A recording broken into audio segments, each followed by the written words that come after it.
الطير أغناها وقد جابت سماء كم مرة قد ضقت من عظم البلاء بشر وشيطان يحاصرني أبا كم مرة قد أظلم الدرب. Naam. So let's get to this now. Let's get to this. Now I'm going to play a video for you, and Naam, Mr. Naam, Namsi, Namsi, he quotes a imam in relation to who are the Kharijis. So let's listen to him. الأسي هو خارجي. وقال ابن الملقن الشافعي: كل من خرج على الإمام الحق الذي اتفقت الجماعة عليه يسمى خارجيا. نعم، يسمى إيش؟ خارجيا. نعم. Anyone that rebel, not just make takfir and gets a leader who's well established to be a leader, نعم, then is a khariji. Now, as you heard Namsi mention that anyone that rebels against an imam which the people have agreed upon, he is called a Khariji. Now you notice one thing, okay? You notice one thing. And let's just watch it again. Let's watch it again. الأسي هو خارجي.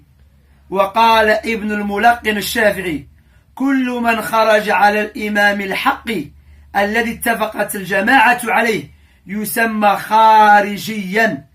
نعم، يسمى إيش؟ خارجيا. نعم. Anyone that rebel, not just make takfir and gets a leader who's well established to be a leader, نعم, then is a khariji. Now the reason why I made you watch it again, did you see how Naam's face changed into a cabbage at the end? You notice, so he read the statement and then all of a sudden his face changed into a cabbage, okay? And he's like, he was looking at something and it's like his soul came out of him. Do you understand? So why was that? Let me present to you why Naam didn't want to read the next bit. As you can see, and I'll read it out for you, and even Dawah man made the same fatal mistake. So both of these institutionalized bootlickers, okay, both of these institutionalized bootlickers made the same mistake, which shows you how disingenuous they are. So basically, you know, like a bowling pin, you know that when you go bowling and you throw the ball and all of the balls drop or all of the pins drop? Timber! So that's what I'm going to do, okay? That's what I'm going to do. I'm going to throw the bowling ball and all those pins, which are basically symbolizing institutionalized bootlickers, they're all going to drop. So as you can see, now you notice what's underlined in red is what Da'wah man read out and what Naam read out. Okay? So I'll read it as well. It says, كُلُّ مَنْ خَرَجَ عَلَى الْإِمَامِ الْحَقِّ, that anyone that rebels against an imam, al-haq is actually a rightful imam, but he translated as the ones who the people agreed upon. How he translated like that, I don't know. Anyone that rebels against an imam who the people agreed upon, I'm using his translation, that the people agreed upon, they call them and they label them as kharijiyan. Now you notice that what's underlined in yellow is the part where his face changed like a cabbage and where his soul almost came outside his body. He was very confused. Naam. So let's read it. So anyone that rebels against a ruler who the people agreed upon is called a Khariji. Look at the part he missed out, and even that man missed out. Regardless, even if it was in the time of the companions or after them. Okay? So anyone that rebels against an imam who the people agreed upon is called a Khariji. Regardless, even if it was in the time of the companions or after them. Now, Naam. So let's ask Naamsi a question. Regardless whether it's in the time of the companions or after them. So now I ask you, you said it doesn't need to be with just takfir. You said just to go out against the ruler. The context here is, my friend, it applies to the al-Khawarij, meaning the original Khawarij. And how do we know this? Let's read on. It says, and we read on. He says, as it's confirmed and narrated and as it's been transmitted in his Nihl. Naamsi, okay, Naam didn't quote that part, and nor did Da'wah man. This quote that you mysteriously missed out, why didn't you tell the people that it's regardless whether it's in the time of the companions or after them? Why didn't you mention that, Namsi? Why didn't you mention that, mate? You left it out on purpose, didn't you? Now what we'll do for you is, So you've got to stick to your principles, because remember, I didn't promote this to call the people Khawarij. You understand? I didn't quote this. I didn't promote this. I didn't bring this out to the public. You was using this as evidence for yourself. So why didn't you complete the sentence? Why didn't you complete the paragraph? This is the book he was referring to. Okay? Al-Milal wa Nihl. Al-Khawarij. So he's talking about the Khawarij.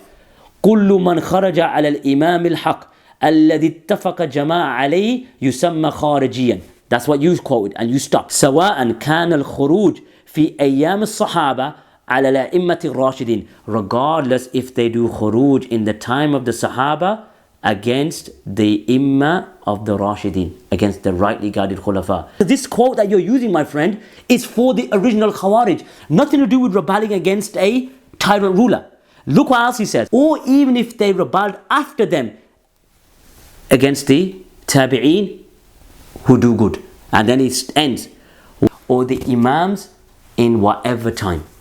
So now you know, Namsi, that in reality, this statement here that you try to apply to the general masses of the Muslims, it applies to the Khawarij, mate.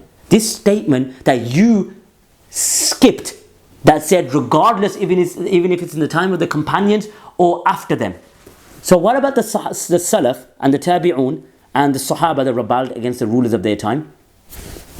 Based on your statement here, mate, they're Khawarij.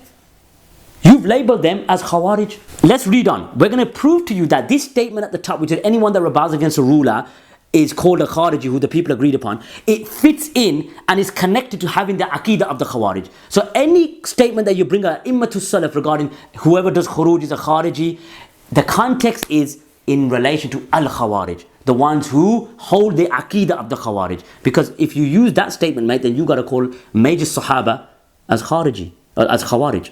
You got to call major Imams from the Tabi'un as Khawarij, based on this statement.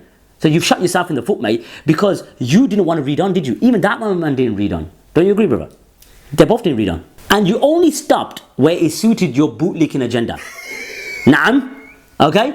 So we're going to mention, as we mentioned, their madhab throughout the madahib of the Khawarij. The original Khawarij, you idiotic individual. This statement has got nothing to do with just general khuruj. It's connected with the Aqidah of the Khawarij. They make takfir of the one that commits a major sin. Okay? And it states, they see that khuruj against the Imam, which opposes the Sunnah, is a haqqan wajiban. When do we say that it's wajib to do khuruj against a person or a ruler that opposes the Sunnah? When have we ever proclaimed that? So again, my friend, let's get back to your deceit. Why didn't you read on? Now I'm going to talk about what you keep saying. Why was it mentioned? I know you always ask this question. You say, why is it mentioned in the books of Aqidah? You always say that. Why was it mentioned in the books of Aqidah? I'll tell you why. It was mentioned in the books of Aqidah because it became a distinctive sign of Al-Khawarij. It became a distinctive sign of Al-Khawarij that rebelled against any and all rulers. These quotes were not referring to Muslims who rebel with a valid cause. كالطير أغناها وقد جابت سماء كم مرة قد ضقت من عظم البلاء بشر وشيطان يحاصرني أبا كم مرة قد أظلم الدرب